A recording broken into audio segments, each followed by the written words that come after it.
અમેરિકાએ ભારતીયોને ડિપોર્ટ કરતા રાજ્યસભામાં વિપક્ષે સવાલ ઉઠાવ્યા। અમાનવીય હાલતમાં ભારતીયોને પરત મોકલાયા હોવાની વાત સુરજેવાલાએ કરી। 7 લાખથી વધુ ભારતીયોને પરત મોકલવાની અમેરિકા તૈયારી કરી રહ્યું છે। અમેરિકાના ડિટેન્શન સેન્ટરમાં બંધક બનાવાયેલા ભારતીયોની હાલત શું, આ સવાલ પણ સુરજેવાલાએ પૂછ્યા। આ સાથે અમેરિકામાં ગેરકાયદે પ્રવેશનારાઓને પરત લાવવા જરૂરી હતા, જેનો જવાબ આપ્યો છે વિદેશ મંત્રી જયશંકરે। આ સાથે જ અમેરિકાએ નિયમ મુજબ પરત મોકલ્યા છે। જે લોકો પરત આવ્યા તેમની પૂછપરછ કરાશે કે કેવી રીતે બહાર ગયા। આ સાથે સંવેદનશીલતા સાથે જોવામાં આવશે કે આવી પ્રેક્ટિસ પર કેવી રીતે રોક લાગી શકે। ત્યારે અમેરિકાએ જે લોકોને હાલ ડિપોર્ટ કર્યા છે અને તેને લઈને આજે સંસદમાં સવાલ ઉઠાવ્યા છે કોંગ્રેસે, જેનો જવાબ વિદેશ મંત્રી એસ જયશંકરે આપ્યો છે।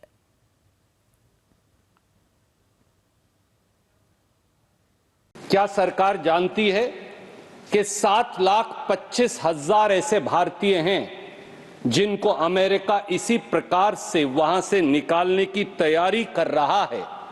क्या ये व्यवहार एक आतंकवादी या उग्रवादी का व्यवहार है भारतीयों से, या एक मानवीय व्यवहार है? इस पर क्या सरकार टिप्पणी करेगी? दूसरी क्लैरिफिकेशन, सर कितने हजार और भारतीय हैं? हमने वो तो देखे जो हथकड़ी और जंजीरों में बंधकर आए, हमारे भाई बहन और बच्चे, पर कितने हजार ऐसे भारतीय हैं 7,25,000 में से जिन्हें अमेरिका ने डिटेंशन सेंटर में इसी अमानवीय तरीके से बंद कर रखा है, और उनके क्या हालात हैं और क्या उनको आपने काउंसलर एक्सेस दिया है?